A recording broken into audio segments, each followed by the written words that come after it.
Let's review what we know so far in terms of properties of curves, and then we can move forward from there. So the first thing we talked about were tangent lines. So let's just go through a few examples. Find the equation of the tangent line to that function at that point. Okay, so as we break this apart, we think about what do we need? The equation of a tangent line. So the equation of a line, we need two things. We need a point, which we have, the point 1, 0, and we need a slope. And we know from calculus that the slope of the tangent line is the derivative. So the slope is going to be the derivative of f at x equal 1.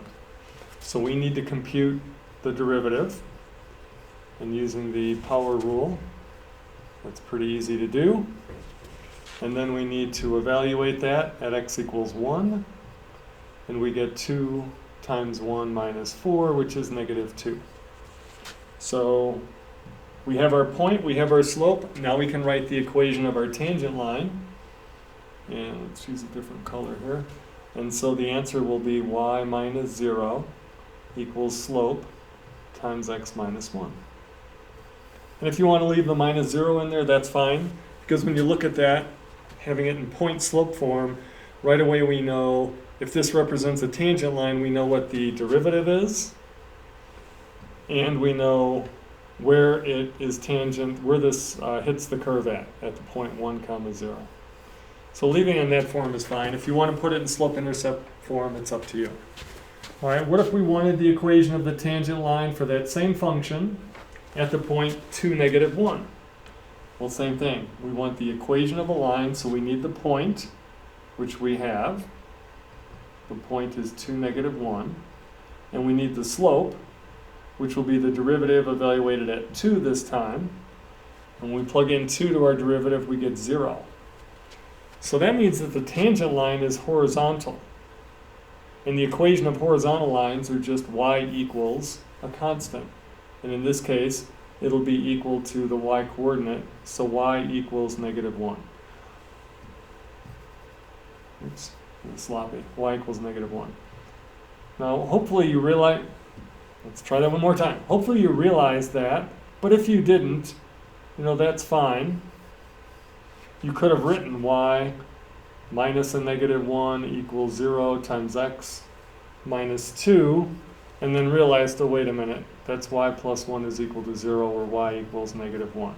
But try to think and don't get into that, that computer mode or that robot mode where you just start plugging and chugging and not thinking about what you're writing. Okay, let's look at another example.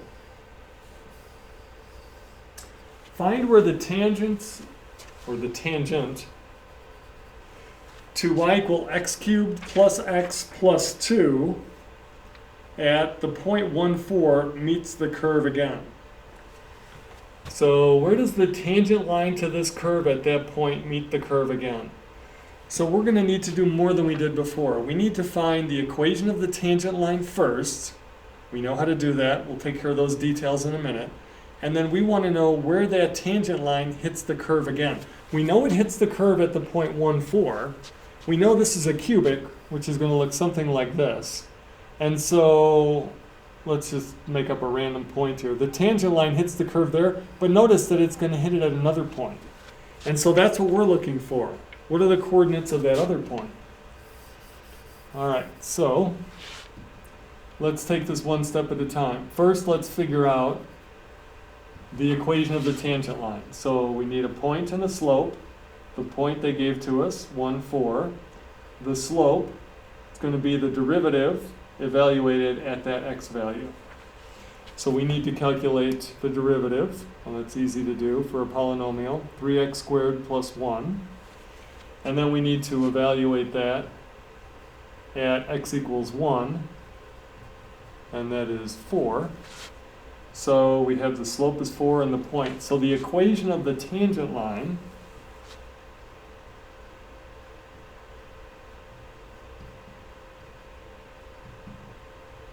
is going to be y minus 4 equals the slope times x minus 1. Now we can simplify this a little bit. So let's say we add the 4 to the other side, we distribute the 4, we're going to just get y equal 4x. So that's our tangent line. And we want to know where it hits this curve. Well, we already know one point it hits it at, so we know one of the solutions. It's going to hit it at x equals 1. So what I want to do to solve this system, well, we could set the equations equal to each other. That would be the easiest way, substitution. So I'm going to say 4x is equal to x cubed plus x plus 2. And rearranging, we'll get x cubed minus 3x plus 2 equals 0. And I want to solve that. Now, I already know that x equals 1 is a solution, which means x minus 1 is a factor. So I know x minus 1 is a factor for this. What are the other factors? Well, let's do some synthetic division over here on the side. We have 1x cubed, 0x squared, negative 3x plus 2. We know x equals 1 is a solution, so bring down the 1, multiply by the number in the box, add those, multiply by the number in the box, add those, multiply by the number of x, our remainder is 0. So that means our remaining term is going to be 1x squared plus 1x minus 2. And that factors very nicely to x plus 2x minus 1. So we have a factor as x minus 1, another x minus 1, and an x plus 2. So we know that the solution to the system of equations that I have circled in green are that x is equal to 1 or x is equal to negative 2. And we already knew about the point 1, 4. So the other answer is going to be negative 2, comma.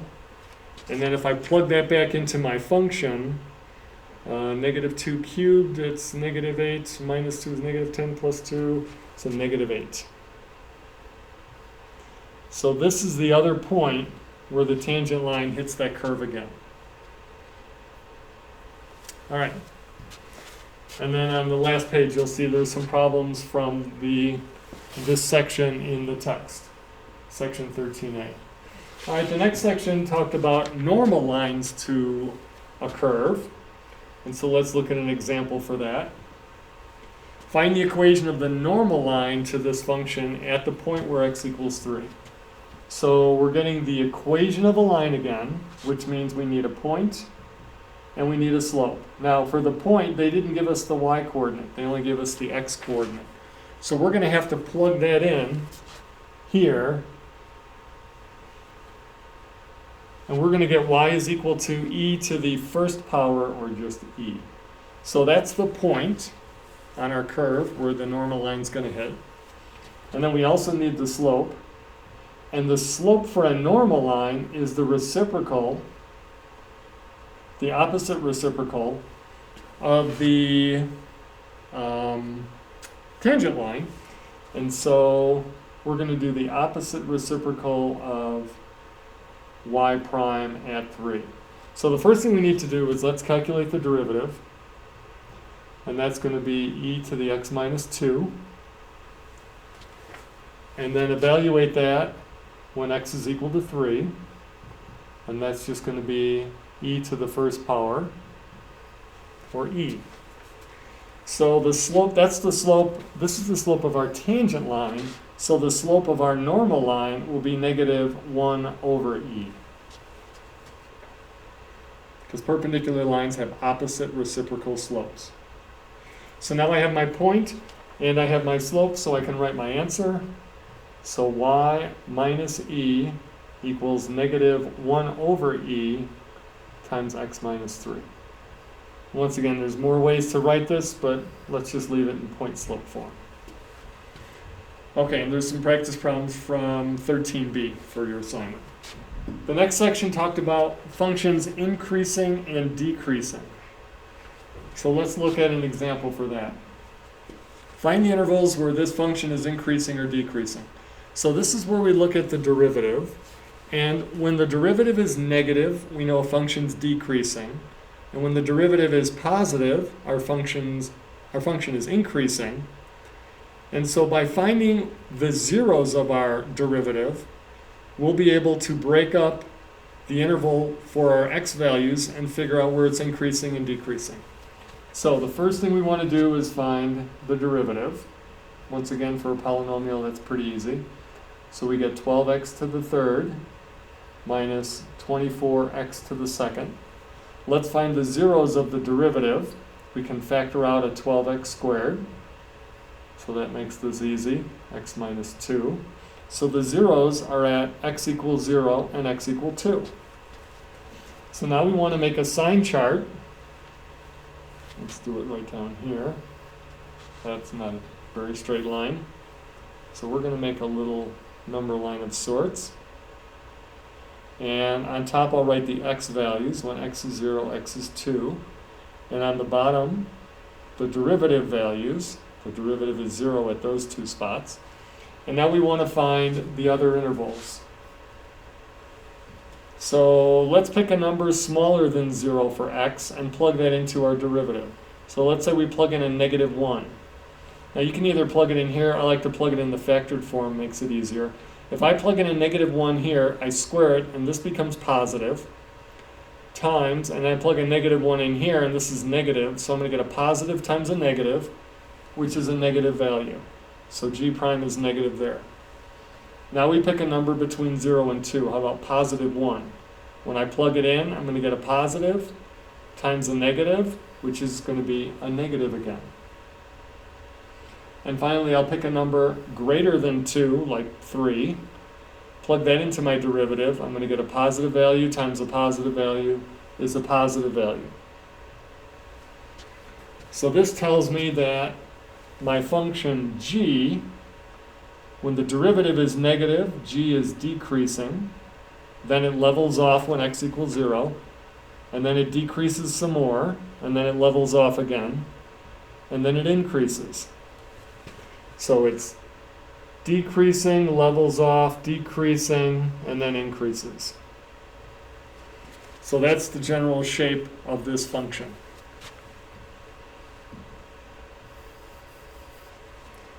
All right, so the question said find the intervals where it increases or decreases. So now we can write our answer. So it's increasing when x goes from 2 to infinity. IB likes to include the endpoints. Obviously for infinity we don't. Or you could just say x is greater than or equal to 2. And then decreasing. Well, it's decreasing from negative infinity and levels off, and it keeps decreasing. So we actually can include both of those intervals, and we'll just say from negative infinity to 2. And IB likes to include the 2, so we'll have that. So x less than or equal to 2. In some calculus courses, we wouldn't include the endpoint. And there's a logical argument to that, saying, well, how could it increase and decrease? But then we talk about increasing and decreasing at a specific point instead of an interval. Okay, that's section 13C, and then there's some problems for that section. And then the last thing we covered were stationary points. So let's look at two different examples for this and make sure we understand fully what we mean by stationary points. So what was a stationary point? A stationary point is where the derivative is 0. So let's find those. Let's find the derivative, f prime. We're going to get 4x cubed minus 12x plus 8. And then we're going to set that equal to 0. And factor out a 4, but that's it. Alright, so now we have to figure out x cubed minus 3x plus 2. That looks familiar. Didn't we factor that a little earlier? And we did, but let's say we didn't, and you were trying to figure this out. When does that equal 0? So one of the things you learned in pre-calc was we can focus on trying to find some factors. So let's say, for example, I think x is equal to 2, maybe. I have 1x cubed plus 0x squared minus 3x plus 2. And we can do synthetic division. We can do long division if you like. And we can see what this works out to. We bring down the 1, multiply by 2, add those, multiply by 2, add those, multiply by 2. We don't get a remainder of 0. So that means that x minus 2 is not a factor, or x. So this is saying that x is equal to 2, but we didn't get a remainder of 0. So x minus 2 is not a factor for this function. How about if we try a negative 2? And based on what I noticed with our numbers here, let's erase these with a smaller eraser. Okay, so we bring down the 1, multiply, we get a negative 2, add those, multiply, we get a positive 4, add those, we get a 1, negative 2, and we get a remainder of 0. So that tells me that x equals negative 2, or x plus 2 is a factor. And then we also have as a factor x squared minus 2x plus 1. And that can be factored with x minus 1 times x minus 1. So now I found all the factors for this. So where are we at? We found the derivative, we set it equal to 0. We found how to factor this. If we couldn't factor, what would we do? Well, we'd have to take our calculator, we'd have to graph x cubed minus 3x plus 2, and we'd have to use the calculator to calculate the zeros, and we would probably get decimals then. So we're going to have x plus 2 and x minus 1 quantity squared. So my derivative is 0 when x is equal to a negative 2 or a positive 1. All right, let's get rid of all this. So we have some room over here. So now let's figure out what's going on when x takes on those values. Negative 2, positive 1. We have f prime. We know it's equal to 0 at those 2 points. So those are the stationary points. We want to decide what's happening at those points. So let's make another arrow here. Once again, with our sign chart, let's figure out what's happening in between these stationary points. So pick a number for x that's smaller than negative 2, like negative 3. Plug that into f prime. I think it's easiest to plug it in here. Whatever I plug in here, I'm going to square it. So this is always going to be a positive, and 4 is obviously positive. So when I'm multiplying all these, it really just depends on what this is. So if I plug in x equals negative 3, I'm going to get a negative times the rest of that stuff gives me a negative. So the derivative is negative. Let's pick a number between negative 2 and 1. How about 0?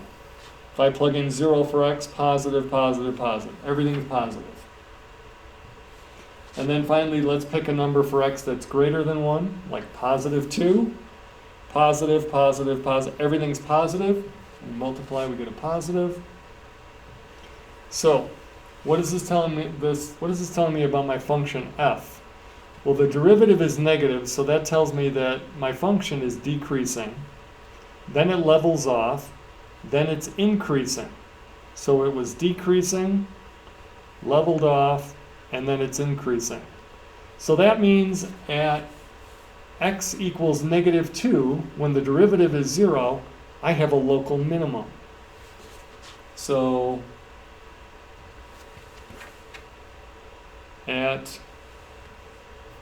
let's write it over here at the top. At x equals negative 2, we have a local minimum. And now let's see what else is happening. So then we know it's increasing, it levels off, and it's increasing some more. So in that case, it's increasing, levels off, and increasing. We don't have a local minimum or a local maximum. What we have is called the stationary inflection point. So at x equals 1, we have a stationary inflection point.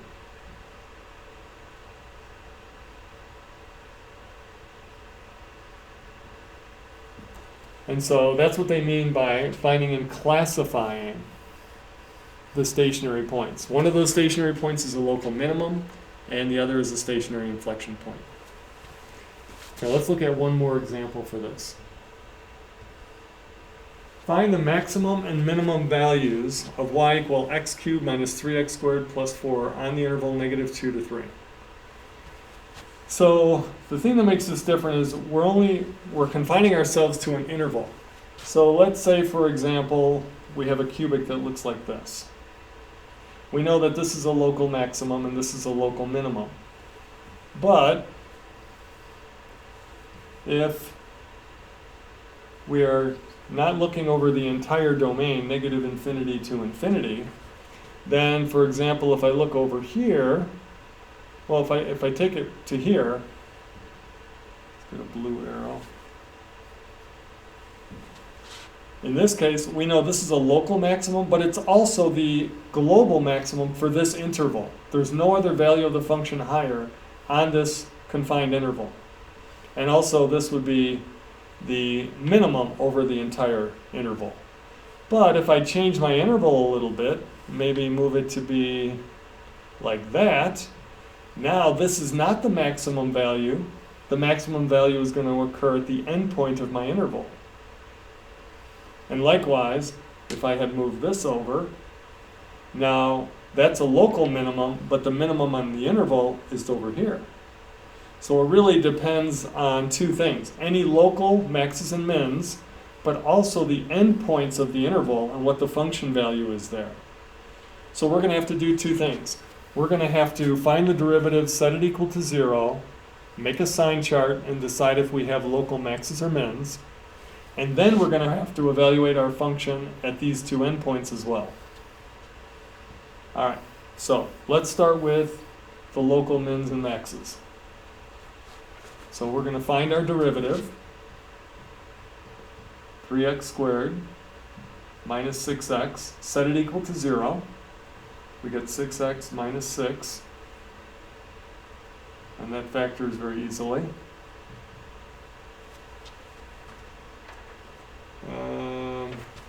And maybe we'll rewind and try that one more time. It is the beginning of the new year. So 3x squared minus 6x. Right. So we'll set this equal to 0. We can factor out a 3x, and we're left with x minus 2. So we get two zeros at x equals 0 and 2. And notice, both of these values are within this interval. If any one of these was outside the interval, we'd have to throw it out and only consider the ones that are between -2 and 3. But both of these are. So now we're going to make a sign chart and see what's happening at these two values. So when x is 0 and when x is 2, we know that our derivative is 0. So let's pick a number smaller than 0, like -1, and plug it into our derivative. Let's plug it into the factored form. We're going to get a negative times a negative is a positive. So the derivative is positive over that interval. Then we'll pick something between 0 and 2. How about 1.485? Okay, how about just 1? Plug it in, we get a positive times a negative is a negative. And finally, let's pick something bigger than 2, like 3. Positive times positive, we get a positive. Now, in a lot of cases, these always wind up alternating, but as we've seen, not always. So don't think just because you get 1, you can just fill in the rest. So you do have to check it with your derivative.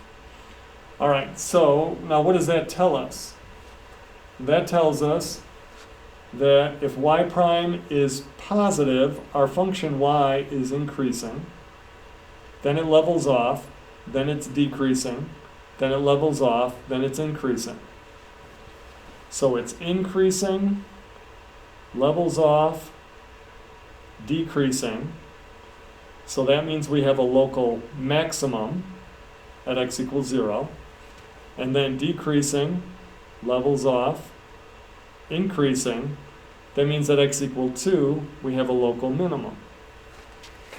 All right, so let's make a list. So when x is equal to 0, when x is equal to 2, and now I want to find the y values for those. So I'm looking not at y prime anymore, I'm looking back at my original function. I want to know what are the points on this curve. So when x equals 0, and I plug that into my function, I'm going to get y is equal to 4. And at 0, 4, when x is 0, I know it's a local maximum. So this is a local max.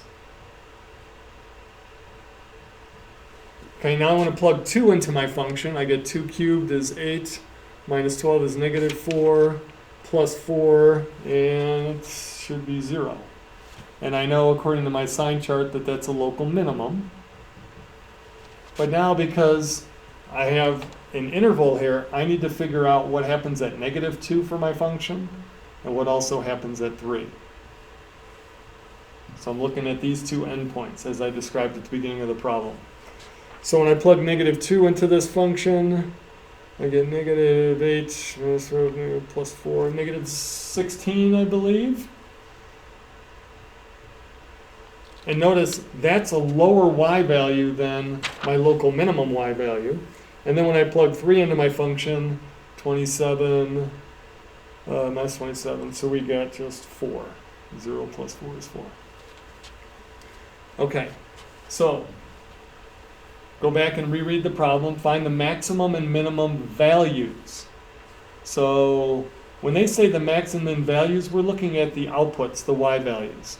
So the maximum value we have over this interval occurs actually at 2 places. When x equals 0, it equals 4, and when x equals 3, it also equals 4. So we have a max value equal to 4, and I'll put in parentheses, that happens at 2 different places. At x equals 0, and also at x equals 3. And then the lowest value we have, well, we have a local minimum of 0, but at the end point, it has an output of negative 16, which is smaller than that. So my minimum value is going to be negative 16. And that occurs at x equals negative 2. And so there is your answer to this problem. And once again, we have some problem sets from section 13D as well.